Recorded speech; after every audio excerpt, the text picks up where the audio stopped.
ఓం శ్రీ మహాగణాధిపతయే నమః. ఓం శ్రీ గురుభ్యో నమః. ఓం నమశివాయ. ఓం శ్రీ సాయినాథాయ నమః. శ్రీ మాతృసాయి బాబావారి సచరిత్రలో 9వ అధ్యాయంలో 2వ భాగం. హరిశ్చంద్ర పితలే. బొంబాయిలో నివసించే హరిశ్చంద్ర పితలే మిక్కిలి ధనవంతుడు, మర్యాదస్తుడు. అతనికి మూర్ఛరోగంతో బాధపడే ఒక కొడుకున్నాడు. దేశంలో ఉన్న వైద్యులనే కాక విదేశాలలో ఉన్న వైద్యులతో కూడా చికిత్స చేయించాడు. అంతేకాక ఆయుర్వేదం కూడా ఇప్పించాడు. అయినప్పటికీ అన్ని ప్రయత్నాలు విఫలమై ఏమాత్రం గుణం కనిపించలేదు. హరిశ్చంద్ర పితలే బాలుడి ఆరోగ్య విషయమై చాలా ఆందోళనగా ఉన్నాడు. 1910 సంవత్సరంలో దాసగండు కీర్తనల వలన బాబా కీర్తి నలుదిక్కులా వ్యాపించింది.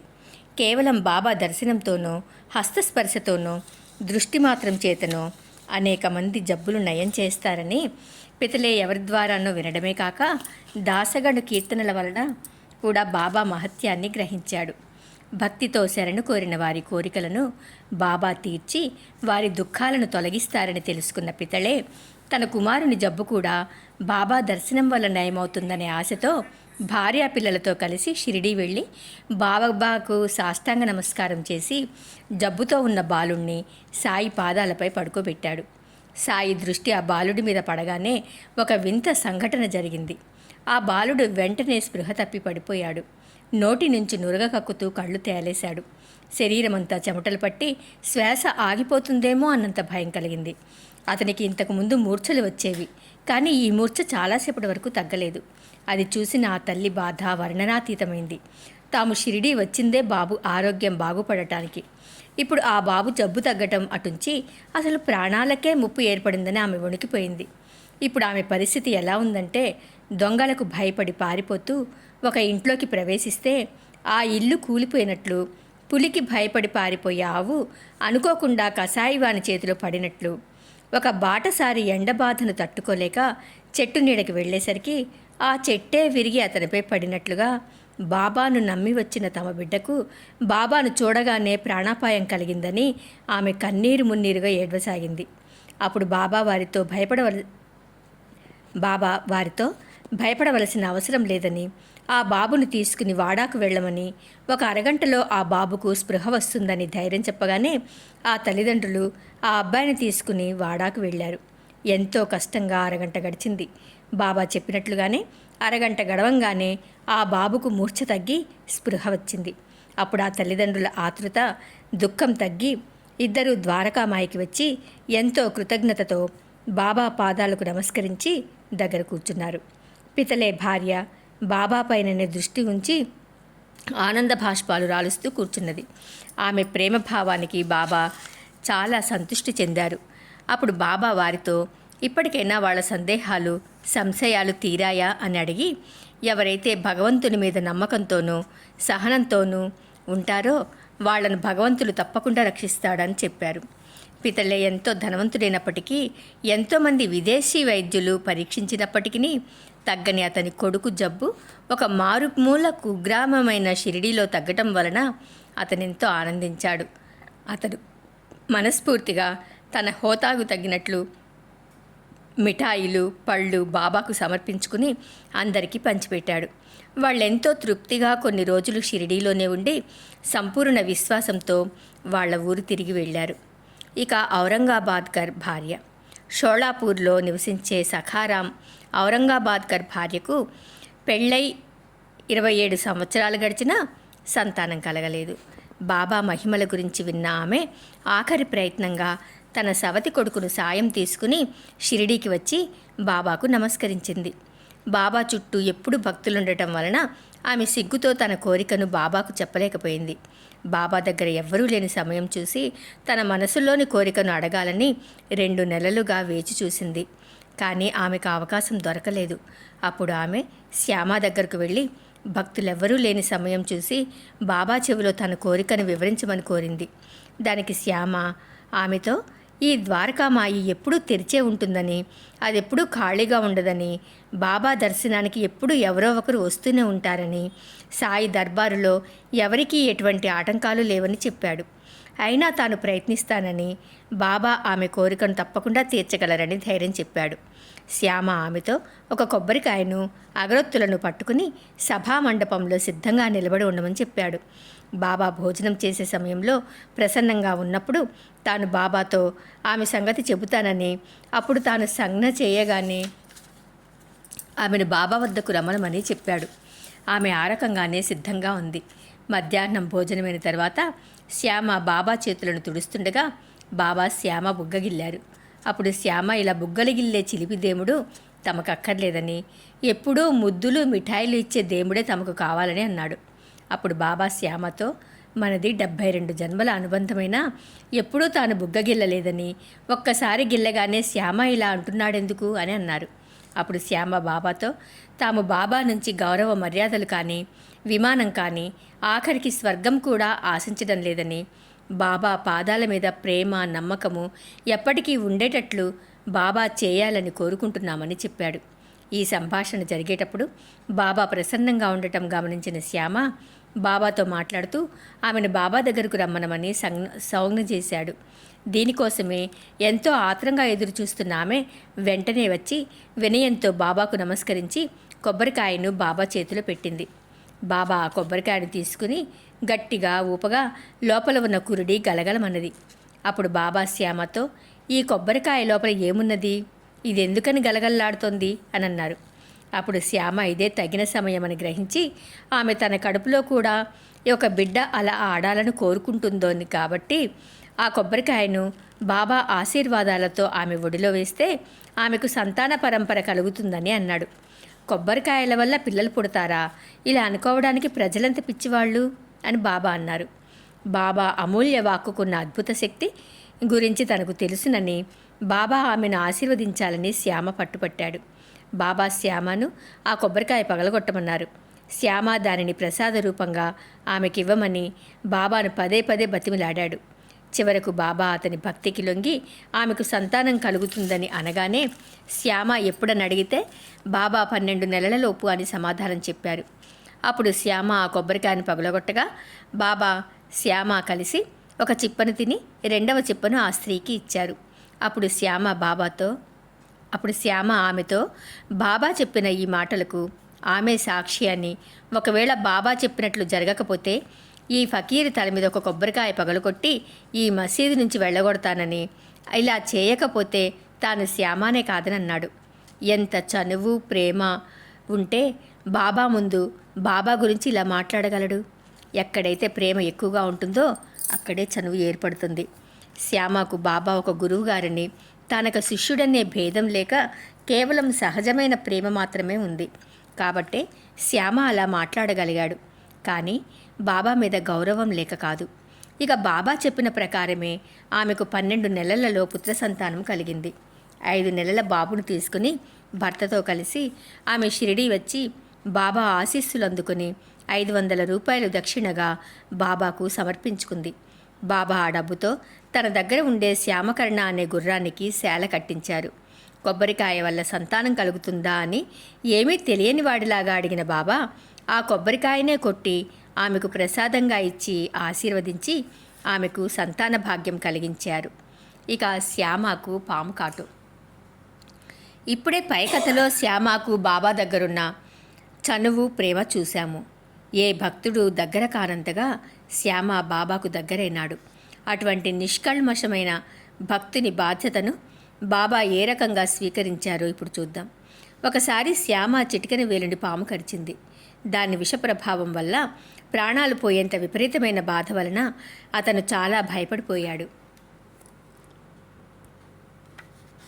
అతని శరీరం ఎర్రబడిపోయింది. విఠోబా గుడి దగ్గర పాము కాటుకు మంత్రం వేస్తారు. అందుకని శ్యామను అతని స్నేహితులు విఠోబా గుడికి తీసుకెళ్లి మంత్రం వేయించాలనుకున్నారు. కానీ అటువంటి ప్రాణాపాయ స్థితిలో కూడా శ్యామ తన విఠోబా బాబానే అంటూ బాబా దగ్గరకు పరిగెత్తుకు వెళ్ళిపోయాడు. శ్యామను చూడగానే పాము కాటుకు మంత్రం వేసి తగ్గించాల్సింది పోయి బాబా గట్టిగా తిట్టడం ప్రారంభించారు. శ్యామను అసలు పైకి రానివ్వలేదు. ఓరి పిరికి పురోహితుడా, మెట్లపైకి ఎక్కవద్దు, ఎక్కావంటే చూడు, ఖబర్దార్, పో, కిందికి పో అని నిప్పులు కిరిపిస్తూ భయంకరంగా కోపడ్డారు. అది చూడగానే శ్యామ ఖిన్నుడైపోయాడు. చాలా గాబరా పడ్డాడు. మసీదు మాయి తన కన్నతల్లిగా, తాను సాయి ప్రియపుత్రుడుగా అతనిన్ని రోజులు భావిస్తూ వచ్చాడు. అలాంటిది ఇటువంటి ప్రాణాపాయ స్థితిలో కన్నతల్లి దగ్గరకు కాక ఎక్కడికి వెళ్తాడు? ఎక్కడ తీరుతాడు? అలా వచ్చిన కొడుకును తల్లే తరిమేస్తే ఇక బిడ్డను ఎవరూ కాపాడలేరని శ్యామ తన జీవితంపై ఆశ వదులుకుని చేసేదేమీ లేక అక్కడే క్రింద కూర్చుండిపోయాడు. కొంతసేపటికి బాబా శాంతించి శ్యామ దగ్గరకు వచ్చి కూర్చుని శ్యామతో, మనసులో ఏ చింత పెట్టుకోకుండా ధైర్యంగా ఉండు. ఈ దయామయుడైన ఫకీరు నిన్ను రక్షిస్తాడు కాబట్టి నీకు నయమైపోతుంది అని చెప్పారు. అంతేకాక తనపై విశ్వాసంతో నిర్భయంగా నిశ్చింతగా ఇంటికెళ్ళి నిద్రపోకుండా ఇంట్లోనే ఉండమని చెప్పి పంపించేశారు. అలాగని బాబా అంతటితో ఊరుకోకుండా కొంతసేపైన తర్వాత తాత్యాను శ్యామ దగ్గరకు వెళ్ళి తనకిష్టమైనవన్నీ శ్యామ తినవచ్చునని, కానీ ఆ రాత్రికి కూడా నిద్ర వచ్చినా సరే నిద్రపోకుండా ఇంట్లోనే తిరుగుతూ ఉండాలని కబురు చేశారు. ఈ జాగ్రత్తలు తీసుకోగానే శ్యామ గండం గడిచిపోయింది. వేలు మీద పాము కాటేసిన గాయం కూడా మానిపోయింది. ఇక అసలు విషయానికొస్తే మెట్లపైకి ఎక్కవద్దు అన్న బాబా వాక్కు శ్యామాను కాక అతనిని కాటేసిన పామునుద్దేశించి అన్నవి. ఎక్కావంటే ఖబర్దార్ అన్న బాబా తీవ్ర ఆజ్ఞతో విషం పైకెక్కడం ఆగిపోయింది. పో, కిందికి దిగిపో అన్న బాబా పలుకులే మంత్రంలా పనిచేసి వెంటనే విషం దిగిపోయింది. బాబా ఏ మంత్రాన్ని ఉచ్చరించలేదు. బియ్యాన్ని కానీ నీళ్లను కానీ మంత్రించి చల్లలేదు. కేవలం వారి నోటి వాక్కుతోనే విషం దిగిపోయింది. బాబా వాక్కుకున్న అద్భుత శక్తి వల్లనే జబ్బులు నయమవుతాయని, మందులతో పని లేదని పై కథల వలన తెలుసుకున్నాం. అయితే ఒక జబ్బుకు బాబా ఉపయోగించిన వింత పద్ధతులనే మనం బాబా అనుమతి లేకుండా ఉపయోగిస్తే దాని పరిణామం ఎలా ఉంటుందో ఈ కథలో తెలుసుకుందాం. శ్యామ ఒకసారి మూలశంక వ్యాధితో బాధపడుతున్నాడు. బాబా అతనికి సోనాముఖి కషాయం ఇచ్చి తాగమన్నారు. వెంటనే అతనికి ఆ కషాయం గుణమిచ్చి వ్యాధి తగ్గిపోయింది. అయితే 2 సంవత్సరాల తర్వాత ఆ వ్యాధి తిరిగి అతనికి వచ్చింది. అప్పుడు శ్యామ తనకి జబ్బు వచ్చినప్పుడు బాబా సోనాముఖి కషాయం ఇచ్చి తగ్గించిన సంగతి గుర్తుకు రావడంతో బాబాకు చెప్పకుండా, బాబా ఆజ్ఞ లేకుండా ఆ కషాయం తాగాడు. అంతే, బాబా ఇచ్చినప్పుడు జబ్బును తగ్గించిన ఆ కషాయమే ఇప్పుడు అతని బాధను పెంచింది. అప్పుడు అతను బాబా దగ్గరకు వెళ్ళి జరిగిన సంగతి చెప్పి బాధను తగ్గించమని వేడుకోగా బాబా ఆశీర్వాదంతో వ్యాధి తగ్గిపోయింది. కాబట్టి బాబా చేసే వైద్యం రోగ లక్షణాలను పెంచే విధంగా ఉన్నప్పటికీ మందుల ప్రభావంతో పని లేకుండా వ్యాధులు తగ్గడానికి కావలసినది బాబా ఆశీర్వచనము, వాక్కే కానీ మందులు కావని తెలుస్తోంది. ఇక కాకా మహాజని నీళ్ల విరోచనాలు. బాబా కీర్తి విని బాబా దర్శనానికి వచ్చే భక్తుల సంఖ్య రాను రాను విపరీతంగా పెరిగిపోతూ వచ్చింది. మసీదు చాలా చిన్నది కావటం వలన భక్తులందరూ కలిసి మసీదు ముందు భాగాన్ని శుభ్రపరిచి సభామండపాన్ని నిర్మించారు. బాబా ఆజ్ఞతో సభామండపంలో రాళ్లను పరిచే పని ప్రారంభించారు. ఈ పని ప్రారంభించడానికి వారం రోజుల ముందు నుంచి కాకా మహాజనికి నీళ్ల విరేచనాలు ఎక్కువగా కాసాగాయి. ఇప్పటి వరకు విన్న కథలలో ఏ భక్తుడికైనా ఏదైనా జబ్బు చేస్తే మొదట అతను మందులు వాడి వాటితో తగ్గకపోతే అప్పుడు బాబా దగ్గరికి వచ్చి వారి ఆశీర్వాదంతోనో వింత వైద్యంతోనో జబ్బును నయం చేసుకునేవారని తెలుసుకున్నాం. కానీ కాకా మహాజని కథ వింటే బాబాపై అతనికున్న స్థిరభక్తి తెలుస్తుంది. అతను బాబాను ఎంతగా నమ్మాడంటే అతను నీళ్ల విరేచనాలకు ఏ మందు తీసుకోకపోవడమే కాక అసలు తనకు వ్యాధి వచ్చిన సంగతి కూడా సర్వజ్ఞుడైన బాబాకు చెప్పవలసిన అవసరం లేదనుకున్నాడు. ఈ బాధ వల్ల తన పూజకు, హారతికి, బాబా సేవకు ఆటంకం కాకూడదని అతని కోరిక. అందుకే ఇబ్బంది లేకుండా ఉండటానికి అతను చెంబు నిండా నీళ్లు తీసుకుని మసీదులో ఒక మూల పెట్టుకుని అవసరమైనప్పుడల్లా వెళ్ళి వస్తుండేవాడు. తన జబ్బు గురించి బాబాకు చెప్పకపోయినా బాబానే తన జబ్బు తగ్గిస్తారని అతని విశ్వాసం. ఈ రాళ్లు పరిచే పనిని ప్రారంభించడానికి అందరూ సిద్ధమయ్యేసరికి వెంటనే బాబా, ఎవరు గడ్డపారతో తవ్వుతున్నారు, వాడిని నరికేస్తాను అని అరవడం ప్రారంభించగానే అందరూ భయంతో పరిగెత్తి పారిపోసాగారు. కాకా మహాజని కూడా పరిగెత్తిపోతుండగా బాబా అతనిని గట్టిగా పట్టుకుని ఆపారు. ఈ హడావుడిలో ఎవరో వేరుశనగపప్పు సంచిని అక్కడ వదిలి వెళ్ళిపోయారు. బాబా ఆ సంచిని తీసుకుని అందులో ఉన్న కిలో పప్పుని పొట్టు తీసి పిడికెడు చొప్పున కాకా మహాజని చేతిలో పోసి తినమని చెప్తూ తిట్టడం మొదలుపెట్టారు. అంతేకాకుండా మధ్యలో కొంచెం తను కూడా తిన్నారు. ఇలా సంచి ఖాళీ అయ్యే వరకు తిట్టడం, తినడం, పెట్టడం చేస్తూనే ఉన్నారు. తరువాత బాబా కాకా మహాజన్ని మంచినీళ్ళు తీసుకురమ్మని చెప్పి నీళ్లు తను తాగి కాకా మహాజనికి ఇచ్చారు. అతను నీళ్లను తాగిన తర్వాత అప్పుడు బాబా అతనితో, నీ నీళ్ల విరేచనాలు ఆగిపోయాయి కాబట్టి నువ్వు రాళ్ల తాపన పని చేసుకోవచ్చని చెప్పారు. ఇంతలో పారిపోయిన వాళ్ళందరూ తిరిగి వచ్చారు. పని ప్రారంభమైంది. కాకా జబ్బు నయమైంది. అతను తను చెప్పకుండానే బాబా గ్రహించి తన వ్యాధిని తగ్గిస్తారని నమ్మినట్లే బాబా చేయడమే కాకుండా వేరుశనగ పప్పుతో విరేచనాలను తగ్గించారు. ఈ రకంగా బాబా అతనికి తనపై ఉన్న నమ్మకాన్ని స్థిరపరిచాడు. ఇక కాపర్డే కొడుకు ప్లేగు జ్వరం. ఈ పైన విన్న అన్ని కథల వలన బాబా ఎంతటి నిస్వార్థంగా తన బాధలను బాపుతారో తెలుసుకున్నాం. అంతేకాకుండా బాబా తన భక్తులకు మేలు చేయడానికి ఒక్కొక్కసారి వారి కష్టాలను తానే అనుభవించేవారు. ఆ సంగతి ఇప్పుడు తెలుసుకుందాం. ఒకసారి అమరావతిలో ఉండే కాపర్డే భార్య తన చిన్న కొడుకును తీసుకుని షిరిడీలో కొన్ని రోజులు ఆనందంగా గడపాలని వచ్చింది. కొన్ని రోజుల తర్వాత షిరిడీలో ప్లేగు జ్వరం వచ్చింది. అది కాపర్డే కుమారుడికి కూడా వచ్చింది. దానితో ఆ తల్లి గుండె బద్దలై బాబా అనుమతి తీసుకుని తన ఊరైన అమరావతికి వెళ్ళిపోవాలని నిర్ణయించుకుంది. ఆ సాయంకాలం బాబా లెండి తోటకు వెళుతూ వాడా దగ్గరకు రాగానే ఆమె బాబా పాదాల మీద పడి ఏడుస్తూ తన కొడుకు ప్లేగు జ్వరం గురించి చెప్పి తనకు తన ఊరికి వెళ్లాలని అనుమతినివ్వమని వేడుకుంది. అప్పుడు బాబా ఆమెతో ఎంతో మృదుమధురంగా మాట్లాడుతూ, ఆకాశం ఇప్పుడు మేఘాలతో నిండి ఉంది. వర్షం పడగానే మేఘాలు కరిగిపోతాయని ధైర్యం చెప్పారు. తర్వాత తన కఫినీని పైకెత్తి 2 చేతుల కింద కోడిగ్రుడ్డంతా ఉన్న ప్లేగు పొక్కులను చూపించి తన భక్తుల సుఖం కోసం తాను ఆ బాధలను తనపై ఏ రకంగా వేసుకుంటారో చెప్పడమే కాకుండా ప్రత్యక్షంగా చూపించారు. ఈ విచిత్రాన్ని చూసిన అక్కడున్న వాళ్ళందరూ ఎంతో ఆశ్చర్యపోయారు. ఆ బాలుడి జబ్బును బాబా ఆ రకంగా తనపై వేసుకుని అతని బాధ తగ్గించారు. ఈ రకంగా మహాత్ముడైన సాయి వంటి యోగులు తన భక్తుల బాధలను తగ్గించడమే కాకుండా అవసరమైతే వాళ్ల కోసం తామెంతటి దుఃఖాన్నైనా అనుభవిస్తారు. దీనికోసం వారు భక్తుల నుంచి ప్రత్యుపకారం ఏదీ కోరకుండానే వారిని ప్రేమిస్తారు. అందుకే వారి హృదయం మైనం కంటే మెత్తగా, నవనీతంలాగా, మృదువుగా, వెన్నెల వలె చల్లగా ఉంటుంది. ఈ కథలన్నింటి ద్వారా బాబా చేసే అద్భుత వైద్యం ఎంతటి మహోన్నతమైనదో మనకు పూర్తిగా తెలియటయే కాక బాబా అపూర్వ శక్తి నిర్ధారణ అయింది.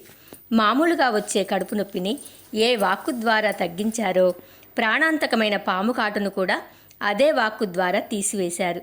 దీనిని బట్టి జబ్బు తీవ్రతలో తేడాలుంటాయి, కానీ బాబా వాక్కుకున్న అనంత శక్తికి అంతే లేదని అర్థమైంది.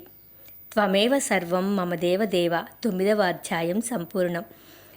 సర్వం శ్రీ సాయినాథుని దివ్య చరణారవిందార్పణమస్తు. ఓం నమః శివాయ. ఓం సాయినాథాయ నమః.